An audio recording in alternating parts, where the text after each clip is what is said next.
03 पे आए, जहां एग्जांपल नंबर 13 एंड हुई है, उसके बाद एक छोटा सा पॉइंट जरा बीच में और ऐड हो जाए। Extra discussion points to be consider के नाम से हेडिंग लिखी हुई है। बिल्कुल रिलैक्स रह के आपने गौर से मेरे साथ साथ पढ़ते रहना है। एक चीज नहीं तो आ रही है लेकिन वो कोई इशू नहीं है, प्लीज। तो कहता है टोटल अर्निंग्स, और total earnings figure is the profit और loss from continuing operations after deducting क्या और after deducting क्या भी। प्रॉफिट आफ्टर टैक्स होता है, और लेकिन प्रॉफिट आफ्टर टैक्स में से कौन सा प्रेफरेंस डिविडेंड ऑलरेडी लेस हुआ होता है, रेडीमेबल, और इरेडीमेबल भी लेस हो जाएगा डिपेंडिंग अपॉन कम्युलेटिव है या नॉन कम्युलेटिव है। सिर्फ इस लाइन में कंटिन्यूइंग ऑपरेशंस वर्ड आया है। इससे अगली तीसरी लाइन में जाए तो वहां एक डिसकंटिन्यूड ऑपरेशन वर्ड आ जाएगा। समटाइम बड़ा बिजनेस जो होता है उसके कुछ हिस्से, डिफरेंट हिस्से करके भी बिजनेस को सोचा जा सकता है। मसलन फॉर एग्जांपल, कभी आप लोगों ने मल्टीनेशनल कंपनी वर्ड सुना? क्या होती है मल्टीनेशनल कंपनी? तो दुनिया के डिफरेंट एरियाज में, डिफरेंट ममालिक में काम कर रही है। फॉर एग्जांपल नेस्ले है,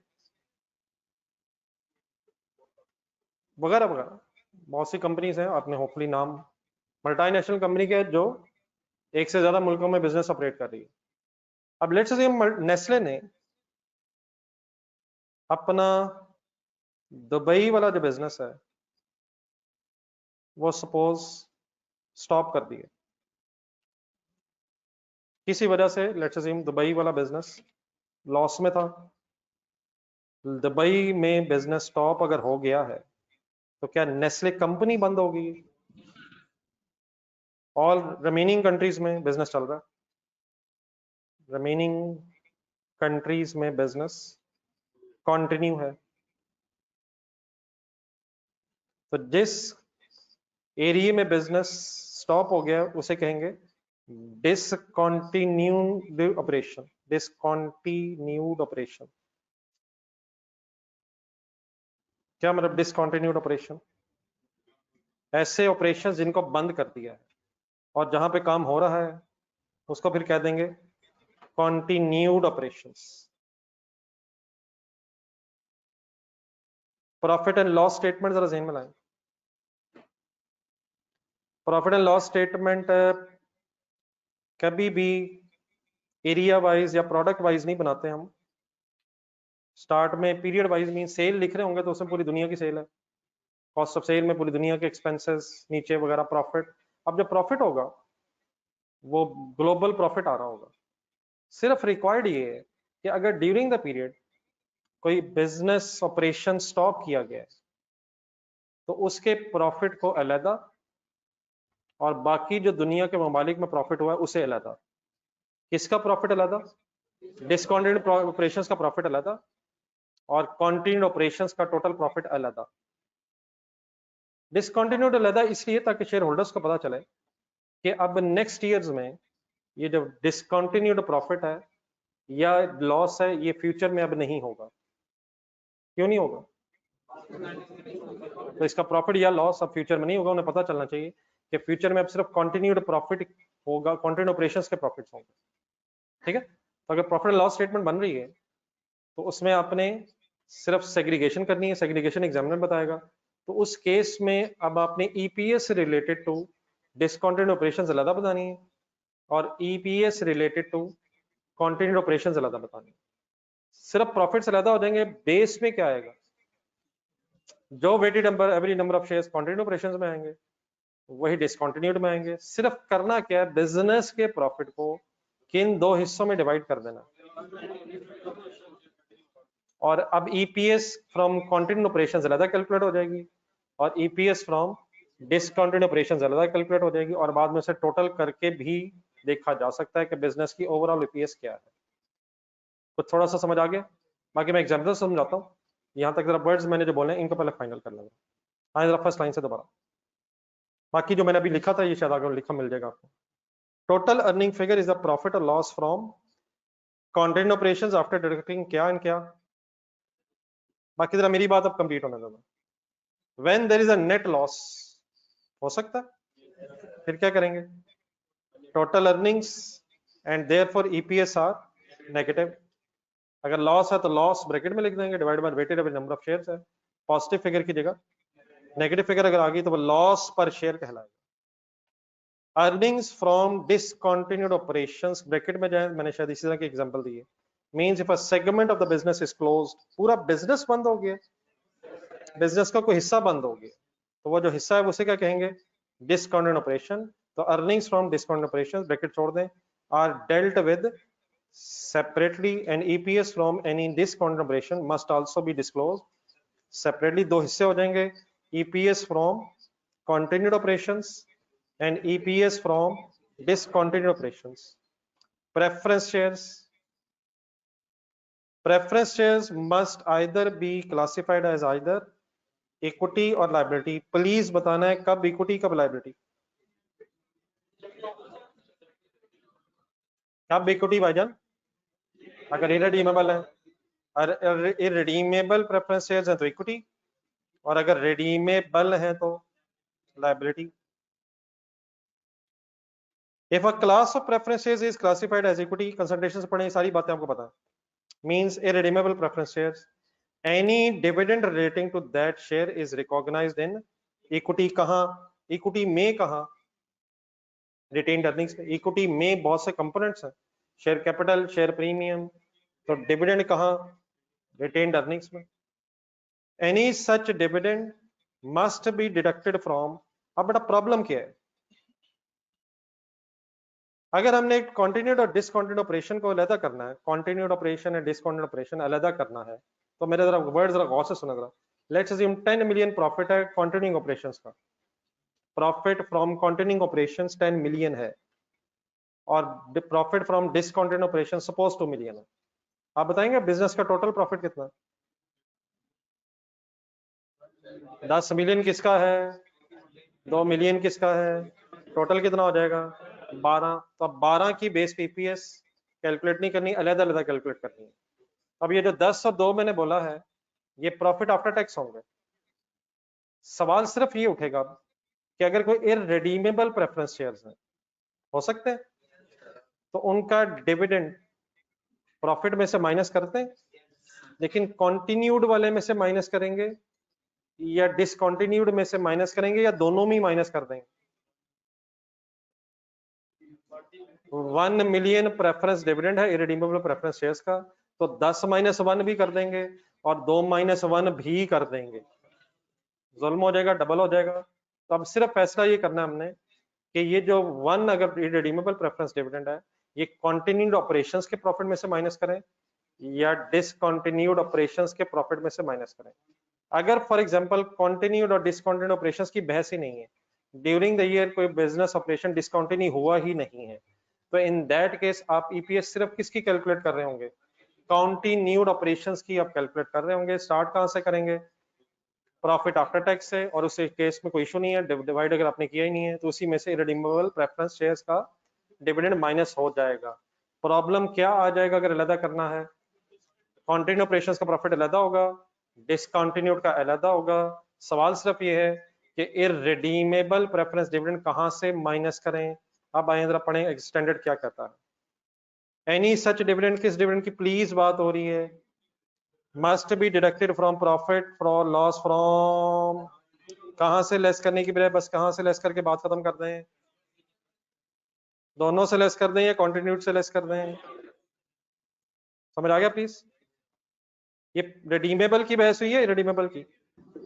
नेक्स्ट लाइन में, if a class of preferences is classified as liability means irredeemable preference shares, any dividend relating to that share is recognized as a finance cost। कहाँ?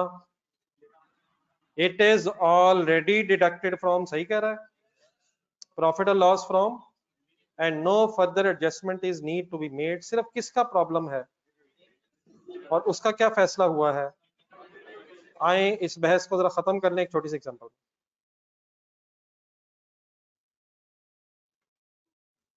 Profit नहीं आएगा, profit आएगा तो profit less कर देंगे, profit अलग कर देंगे, लॉस आएगा तो लॉस अलग कर लेंगे। प्रॉफिट कैसे आ गया? प्रॉफिट इसलिए आ गया क्योंकि साल के शुरू में जरूरी नहीं कि आपने बिजनेस बंद किया हो, ये हो सकता है कि साल के दौरान में आपने माइनस की बंद किया हो। जी वो कंपैरेटिव बेटा अलग होगा, कंपैरेटिव इंशाल्लाह अलग होगा, वो तो अभी डिस्कस कर लेता हूँ। अगर करंट ईयर अलग करेंगे तो कंपैरेटिव अलग होगा। ये एग्जांपल देखें, in the year ended 31 December 2011 entity G made profit after tax of 35 lakh. क्या है ये 35 लाख?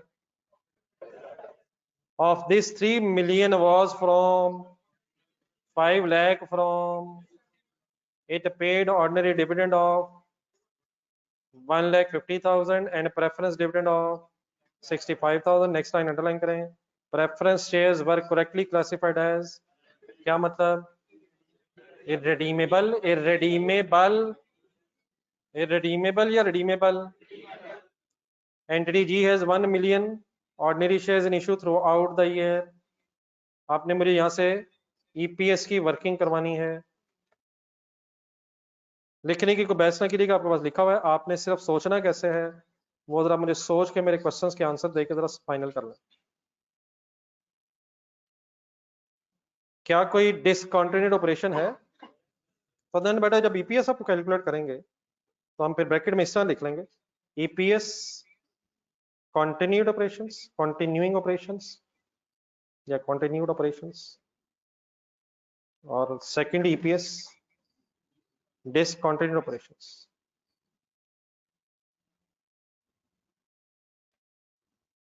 सवाल मेरे सामने ये है कि अगर ऑपरेशन डिसकंटिन्यू हो गया तो प्रॉफिट कैसे हो सकता है? अगर तो वाकई साल के शुरू में हुआ है फिर तो शायद ठीक है, लेकिन ड्यूरिंग द ईयर भी तो हो सकता है, और ड्यूरिंग द ईयर अगर बिजनेस हो रहा है तो क्या प्रॉफिट फिर भी हो सकता है, लेकिन लॉस भी हो सकता है। जी ईपीएस फ्रॉम कंटिन्यू ऑपरेशंस अगर मैंने कैलकुलेट करनी है अलहदा, तो मुझे कंटिन्यूड ऑपरेशंस का प्रॉफिट बता देंगे? प्लीज बता देंगे यार। 3 बिलियन। डिसकंटिन्यूड ऑपरेशंस का प्रॉफिट बता देंगे? 5 लाख। 35 लाख आप इकट्ठा नहीं, कंटिन्यूड और डिसकंटिन्यूड में अलग होंगे। देन फुल कंसंट्रेट कर दें, जो अगले मेरे सवाल आते हैं। थर्ड लाइन में आए, ऑर्डिनरी डिविडेंड कहां से माइनस करूं?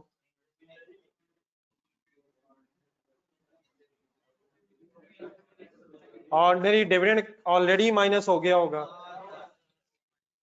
ऑर्डिनरी डिविडेंड कहां से माइनस करूं? क्या माइनस हो गया होगा या होना होगा?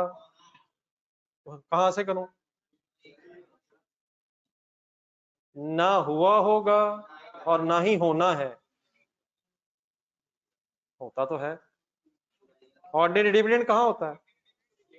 रिटेन्ड अर्निंग्स में होता है। तो हमने profits available for ordinary share holders calculate करने हैं, क्या उनमें से ऑर्डिनरी डिविडेंड माइनस किया गया होगा? सब कुछ लेस हो जाना चाहिए सवाए क्या? ऑर्डिनरी डिविडेंड के। सही सेंटेंस क्या है? ऑर्डिनरी डिविडेंड ना तो लेस हुआ होना चाहिए और ना ही इस कैलकुलेशन में लेस होगा। सिर्फ इसमें से कौन सा लेस होगा? कौन सा ऑलरेडी लेस हुआ होगा? रिडीमेबल लेस हुआ होगा, और अगर इररिडीमेबल है तो वो माइनस करेंगे। तो ऑर्डिनरी डिविडेंड का ना क्या हुआ है और ना ही क्या करना है, ना ही लेस हुआ है और ना ही उसे यहाँ करना है। हमने कौन से प्रॉफिट्स ढूंढने होते हैं? जो available for ordinary share holders होते हैं, जिनमें से डिविडेंड अभी बाद में लेस होना होगा, ऑर्डिनरी डिविडेंड। जी 1.5 लाख फाइनल बताएं कहां से लेस करूं? प्लीज ओके है सर? 65,000 फाइनल बता दें कहां से लेस करूं? और यार प्लीज माइनस करवाएं यार, क्यों नहीं माइनस करवा रहे? होना नहीं है, कहां हो गया होगा? और यार ऊपर पढ़े तो थोड़ा ऊपर जाए, लिखा हुआ है क्वांटिटी ऑपरेशन से माइनस होना है। वो कौन सा अगर होगा तो माइनस होना है, कौन सा अगर है तो कहां आ चुका है? क्यों माइनस नहीं करवा रहे? होना नहीं है, ये हो चुका है। सब ओके है सर? बेस में आ जाए। ऑर्डिनरी शेयर्स बताएं कितने हैं? 1 मिलियन। साल के शुरू में कितने हैं?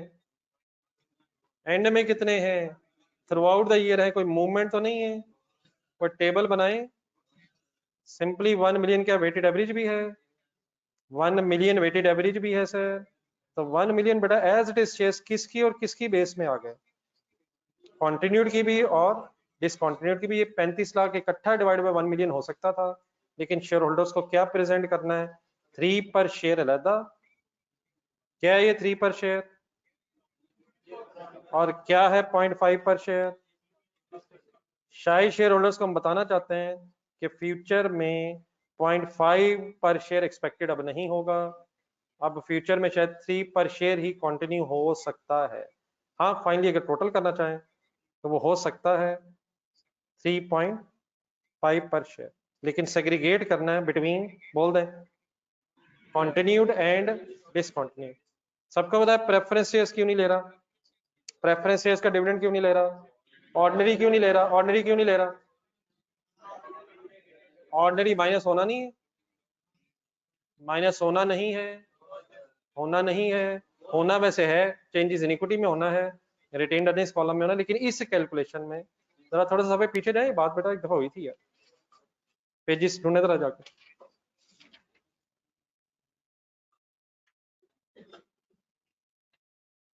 जी बेटा अंडरस्टूड बात है, अगर रिडीमेबल प्रेफरेंस शेयर्स का डिविडेंड है तो प्रॉफिट एंड लॉस में ऑलरेडी लेस हो गया होना चाहिए। अगर पता चले किसी सवाल को पढ़ के कि नहीं हुआ तो फिर ये गलती है, और अगर ये गलती है तो गलती पहले करेक्ट करेंगे। Page number 97, by default profit अगर गिवन है तो बी अज्यूम कि ये सही कैलकुलेट हुआ होगा। पेज नंबर 97 के दरमियान में थोड़ा सा एक जहाँ फॉर्मूला लिखा हुआ है, इंपॉर्टेंट पॉइंट टू रिमेंबर में पहला वाला पढ़े। यहाँ मैंने कुछ वर्ड्स बोले होंगे, अगर कोई थोड़ा सा रिकॉल कर सके। ये जो प्रॉफिट हमने उठाना है इसमें से सब कुछ लेस हुआ होना चाहिए, सवाए किसके, सब को देने के बाद अपने लिए कितने प्रॉफिट्स बचे वो ढूंढने की कोशिश हो रही है। ठीक है प्लीज।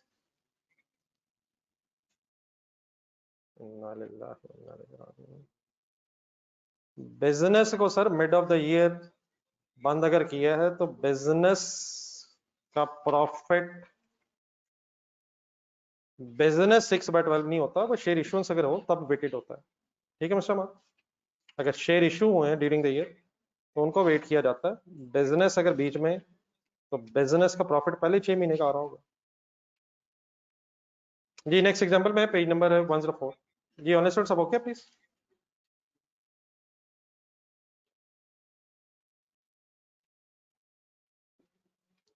पेज नंबर 104 एक और छोटी सी एग्जांपल है, जरा सही तरह फाइनल कर लें।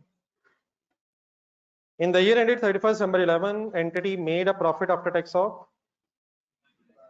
अगर हमें किसी क्वेश्चन में प्रॉफिट दिया हो तो क्या वो सही दिया होगा, of this 3 million shares from continued, sorry 3 million rupees from continued, similar data, फर्क सिर्फ क्या बताइएगा जरा, 5 lakh from discontinued operations, it paid ordinary dividend and preference dividend, next line underline करें, preference shares were correctly classified as, it means अब ये कौन से हैं, क्या करेंगे, कहां से लेस करेंगे, वंस अगेन सेग्रीगेशन हो जाएगी, 3 मिलियन किसका है, अलहदा हो गया, 5 लाख किसका है। अगर इस तरह सिचुएशन हो जाए और रिडीमेबल प्रेफरेंस डिविडेंड आ जाए, इररिडीमेबल प्रेफरेंस डिविडेंड आ जाए, तो आप कहां से माइनस करेंगे, कंटिन्यूड ऑपरेशंस मींस 3 मिलियन में से 65,000 माइनस हो जाएगा, ऑर्डिनरी डिविडेंड ना तो माइनस हुआ होगा और ना ही होना है, ये 65,000 भी तो माइनस हो गया होगा, प्लीज 65,000 भी तो ऑलरेडी माइनस हो गया होगा, क्यों नहीं हुआ होगा, इररिडीमेबल प्रेफरेंस शेयर्स का कैसे पता चला है, इक्विटी में अगर क्लासिफाई हुआ है तो डिविडेंड भी कहां जाएगा, इक्विटी में, तो माइनस करना पड़ेगा। ठीक है sir, divided by share same है, मेन बहस सिर्फ किसकी है, प्रॉफिट से ज्यादा होने हैं।